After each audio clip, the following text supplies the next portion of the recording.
Bonjour à tous, aujourd'hui on se retrouve pour le manga du mois Chrono Trigger Express. J'avais déjà fait une vidéo à l'époque sur le tome 1 et j'ai décidé de vous refaire une mise à jour de cette vidéo en mieux, avec une meilleure qualité, meilleur sonore et avec un meilleur montage de ce manga. Petite parenthèse, l'auteur fait de l'auto-édition, donc c'est elle qui auto-publie son bouquin, et pour cela l'auteur lance à chaque fois un financement participatif sur Umul. Donc on est actuellement à la 3ème campagne, donc pour le tome 3, le plafond est dépassé, on est à 260%. Et il y a plein de petites contreparties qui se débloquent à force qu'on atteint des paliers supérieurs. Je vous invite à aller voir sur son Umul pour participer si vous avez envie.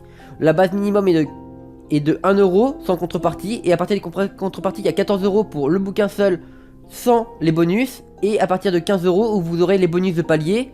Et après les autres montants, vous avez l'occasion de trouver différents packs avec différents goodies en plus. Par exemple, il y a des packs avec le livre 2 et 3. Il y a des packs si vous n'avez pas du tout commencé avec le 1, 2 et 3. Plus plein de bonus, des dédicaces, des pins. Il y a plein de petits trucs variants qui se mettent dans les packs. À vous de participer si vous avez participé au montant que vous voulez. Et avant de commencer le résumé, un dernier petit point que je voulais vous toucher, c'est que le tome 1 est disponible en scan sur le site officiel de la personne. Je mettrai le lien également en description.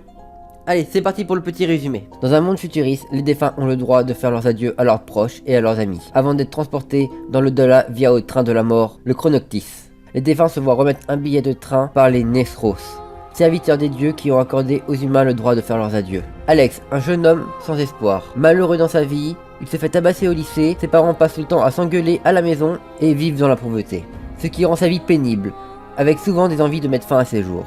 Mais dans toute cette obscurité de sa vie, il y a un brin de lumière, sa grande sœur qui prend soin de lui, et surtout, sa seule amie Anaël, une joueuse de harpe talentueuse. Le simple fait d'écouter sa musique et passer du temps avec elle lui vide son esprit, ses idées noires et le rend heureux. Pour Anaël c'est pareil, elle a une vie malheureuse, battue par sa belle-mère, un père absent qui s'est barré avec une autre femme, et sa seule lumière est son ami Alex. Malgré que Alex et Anaël soient des amis proches, ils ne disent jamais la vérité sur d'où viennent leurs blessures.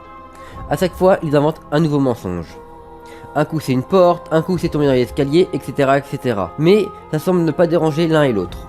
Du moment qu'ils passent un moment heureux ensemble autour d'un bon chocolat chaud, à s'amuser, c'est leur seul plaisir dans toute leur vie. Un soir, après une dispute entre Anaël et sa belle-mère, Anaël essaya d'appeler Alex, mais ceci n'étant pas connecté, elle n'a pas réussi à le joindre. Elle a tenté de l'appeler plusieurs fois, mais toujours sans réponse. Sa belle-mère, qui intercepte les appels, a cru qu'elle appelait la police et une violente dispute commence à être déclarée. Après avoir vu les appels manqués d'Anaël, Alex fonce tout droit chez Anaël pour voir ce qui se passe. En arrivant, la terreur. Il voit étaler le corps de Anaël et sa mère sur le sol, tous deux morts. Et un Nexros apparaît avec les billets de train qu'il remet à Anaël et à sa mère. Dans un premier temps, Alex refuse de croire à la mort d'Anaël. Puis, au bout d'un moment, il l'accepte et passe un dernier moment heureux avec elle dans les bras. Le lendemain, Alex voulait savoir pourquoi le Nexros qui a porté le billet pour Anaël n'a rien fait pour empêcher ceci. Et il apprendra que Anaël sera condamné à être un Nexros pour toujours. Pour toujours parce qu'elle a tué quelqu'un. A noter, les Nexros sont d'anciens criminels, condamnés à perdre leur mémoire pour toujours et à servir les dieux. Alex apprendra que certains Nexros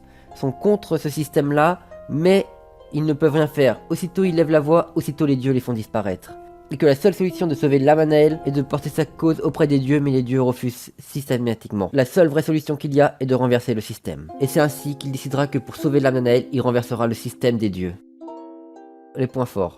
Premier point, l'univers qui nous servit est original. Un monde où on peut faire nos adieux après notre mort est quand même vraiment cool. Mais surtout, c'est que l'œuvre, bien que dans mon résumé on a l'impression de partir sur un shonen classique, et ben c'est tout autre. On n'a pas de héros avec de capacités spéciales, pas de force surhumaine, pas une vie extraordinaire, pas d'objectif spécialement dans sa vie à part essayer d'être un minimum heureux. C'est vraiment pas la joie dans la vie de nos héros, mais ils ont pas d'objectif spécialement dans leur vie à part essayer d'être un peu heureux. Le premier tome parle vraiment de ça, de une mise en place, la situation familiale, l'univers et tout ça, c'est très bien fait. Deuxième point, le monde. On nous sert un monde futuriste où on a le droit de dire nos adieux à nos membres de famille, à nos amis, ce qui est vraiment cool parce que par exemple on se met en tête, oh tu meurs d'une maladie ou d'une crise cardiaque ou tu te fais assassiner, t'as pas eu le temps de dire au revoir, un dernier au revoir à tes proches, bah c'est vraiment cool d'avoir ce droit là. Mais l'autre côté malheureux, c'est qu'en fait, d'un autre côté, on a une peur constamment dès qu'on voit un Nexros passer dans le territoire près de nous, on se dit merde, ça va être pour qui? Pour nous, un membre de notre famille, quelqu'un qu'on ignore, tout ça. Ça met une pression systématiquement à chaque fois que le train entre en gare avec des Nexros qui sortent pour donner les courriers et les billets de train. Tu te diras putain, à qui le tour? Tu vois, par exemple, les Nexros, en fait, c'est un peu comme la grande fosseuse. Ils arrivent, tu les vois, tu dis merde, quelqu'un va crever. Troisième point, les personnages. Comme je vous l'ai dit plus tôt, les personnages sont normal, pas de pouvoir, pas d'aptitude physique spéciale, pas de personnalité de dominante, d'aventurier. Vraiment, il n'y a rien du tout au niveau des personnages. Hein.